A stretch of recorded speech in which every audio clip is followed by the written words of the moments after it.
नमस्कार। Something in between के 307वें episode में आप सभी का स्वागत है। द्रौपदी मुर्मू देश की 15वीं राष्ट्रपति निर्वाचित हो गई। राजग के पास जरूरी संख्या बल और विपक्ष में पड़ी फूट से उनकी जीत तय थी। नामांकन के बाद से ही सबकी निगाहें हार या जीत पर नहीं बल्कि जीत के अंतर पर थी। क्रॉस वोटिंग के कारण मुर्मू को उम्मीद से ज्यादा मत मिले। विपक्ष के उम्मीदवार यशवंत सिन्हा उम्मीदों के अनुरूप प्रदर्शन नहीं कर पाए। बहरहाल मुर्मू देश की पहली आदिवासी और दूसरी महिला राष्ट्रपति होंगी। राष्ट्रपति निर्वाचित होते ही उनके नाम कई कीर्तिमान दर्ज हो गए हैं। मसलन वह पहली महिला हैं जिन्होंने पार्षद से राष्ट्रपति पद तक का सफर तय किया है। आजादी के बाद पैदा होने वाली पहली महिला राष्ट्रपति निर्वाचित होने का कीर्तिमान भी उनके नाम दर्ज हो गया है। राष्ट्रपति पद की शपथ लेते ही मुर्मू देश की अब तक की सबसे युवा राष्ट्रपति बन जाएंगी। इसके अलावा मुर्मू उड़ीसा से आने वाली पहली राष्ट्रपति होंगी। जाहिर तौर पर राष्ट्रपति के रूप में मुर्मू का निर्वाचन ऐतिहासिक है। जिस पृष्ठभूमि से निकलकर वह देश की प्रथम नागरिक निर्वाचित हुई हैं, वह हमारे लोकतंत्र की खूबसूरती को दर्शाता है। उनका निर्वाचन लोकतंत्र की ताकत और लोकतंत्र में विविधता का सम्मान की भी एक निशानी है। उनका निर्वाचन यह भी बताता है कि देश में लोकतंत्र के सभी वर्गों के लिए अवसर है। कोई सुदूर गांव में पैदा हुई संघर्षशील आदिवासी महिला भी देश की प्रथम नागरिक बन सकती है। हाँ, बस ये ना हो कि उनका निर्वाचन या यूं कहें कि रायसीना हिल्स में पहली बार आदिवासी वर्ग का प्रवेश बस प्रतीकात्मक बनकर रह जाए। ये सवाल इसलिए कि मुर्मू जिस आदिवासी समाज से आती हैं, वही वर्ग इस देश के हाशिए पर है। शिक्षा, स्वास्थ्य, धन सभी मामले में अन्य वर्गों से पीछे है। इसी वर्ग में बेइंतहा गरीबी है तो इसी वर्ग का राजनीतिक व्यवस्था ने सर्वाधिक शोषण किया है। इसी शोषण के खिलाफ इसी वर्ग के इलाके में नक्सलवाद और माओवाद देश की आंतरिक सुरक्षा के लिए गंभीर संकट बनकर खड़ा हुआ है। हमें यह भी जानना चाहिए कि इसी वर्ग ने आजादी के बाद से अब तक सबसे अधिक पीड़ा पाई है, विस्थान का दुख झेला है। ये वही वर्ग है जिनकी जमीन के नीचे खनिज संपदा का अंबार है, मगर इन्हें 2 जून की रोटी नसीब नहीं है। प्रतीकात्मकता का सवाल इसलिए भी उठता है कि हमारी राजनीतिक व्यवस्था को सकारात्मक बदलाव में विश्वास नहीं है। राजनीतिक दल किसी वर्ग में बदलाव के लिए नहीं बल्कि वोट बैंक के लिए अलग अलग समय में अलग अलग वर्ग के चेहरे पर दांव लगाते हैं। मसलन एपीजे अब्दुल कलाम इसलिए राष्ट्रपति बने कि उस दौरान गुजरात में हुए सांप्रदायिक दंगे के कारण वाजपेयी सरकार बैकफुट पर थी। दंगों का दाग धोने के लिए तब भाजपा ने कलाम को एक महान वैज्ञानिक के तौर पर उम्मीदवार नहीं बनाया, बल्कि एक मुसलमान के तौर पर इस वर्ग को संदेश देने के लिए उन्हें उम्मीदवार बनाया।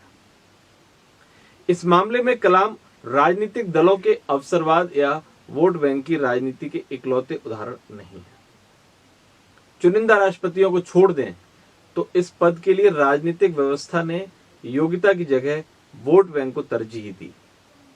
जहां वोट बैंक नहीं, वहां राजनीतिक सत्ता को सबसे बड़े संवैधानिक पद पर ऐसा व्यक्ति चाहिए जो रबर स्टैंप हो। सत्ता को गलत कार्य करने से रोकने की जगह उसकी हां में हां मिलाता हो। राजनीतिक सत्ता की इसी प्रवृत्ति के कारण देश ने देखा कि कैसे फखरुद्दीन अली अहमद ने बिना सोच विचार किए इंदिरा सरकार के आपातकाल के फैसले पर सहमति की मोहर लगा दी। कहा तो यहां तक जाता है कि जब आपातकाल लागू करने संबंधी कैबिनेट का प्रस्ताव उनके पास गया तो वह बाथटब में लेटे थे।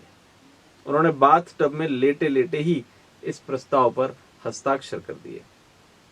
देश में अनगिनत उदाहरण हैं जब राष्ट्रपतियों ने राज्यों की सत्ता को बर्खास्त करने में केंद्र सरकार का सहयोग किया। सरकार की गलत नीतियों और गलत निर्णयों पर कभी सवाल नहीं उठाए। कभी राष्ट्रपति ज्ञानी जैल सिंह ने कहा था कि अगर इंदिरा गांधी उन्हें झाड़ू लगाने का आदेश दे तो इस आदेश को वह सहर्ष स्वीकार कर लेंगे। हालांकि ऐसा भी नहीं है कि देश के शीर्ष पद पर बैठने वाले सभी शख्सियतों ने महज प्रतीकात्मक भूमिका ही अदा की। इनकी संख्या कम जरूर है, मगर कई राष्ट्रपतियों ने अपनी अलग पहचान बनाई है।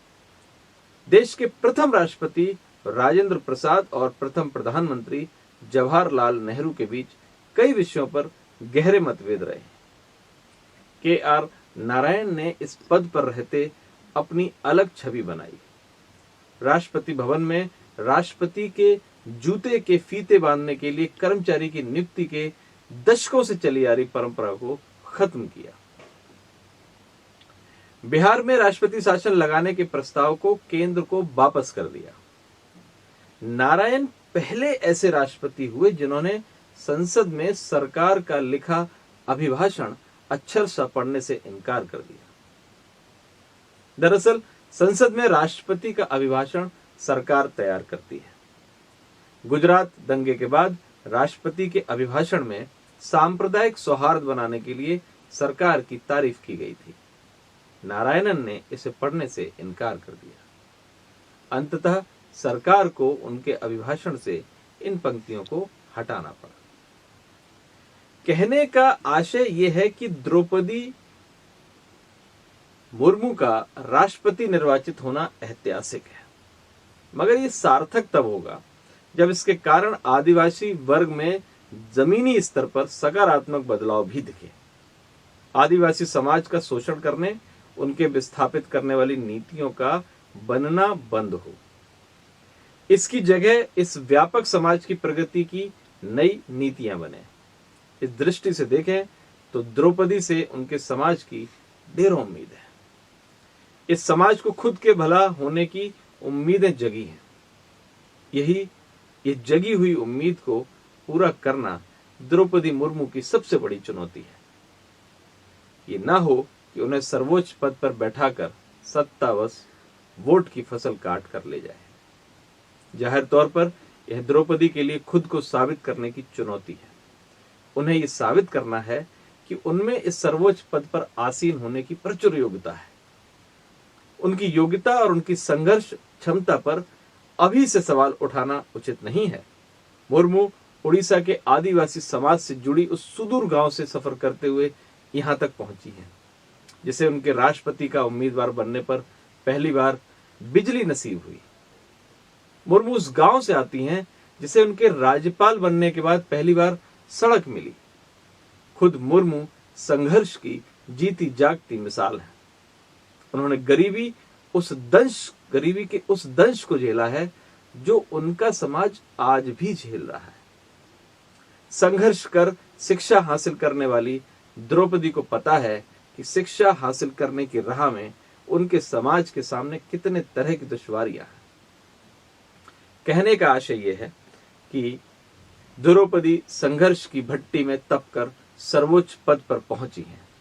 पति और 2 बच्चों को खोने के बावजूद परिवार को संभालते हुए इस मुकाम तक पहुंचना दिन में सपना देखने जैसा लगता है।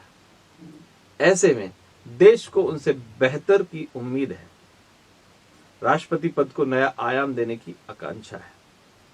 आजादी के अमृत महोत्सव वर्ष में उनका सर्वोच्च पद पर निर्वाचित होना एक ऐतिहासिक घटना है।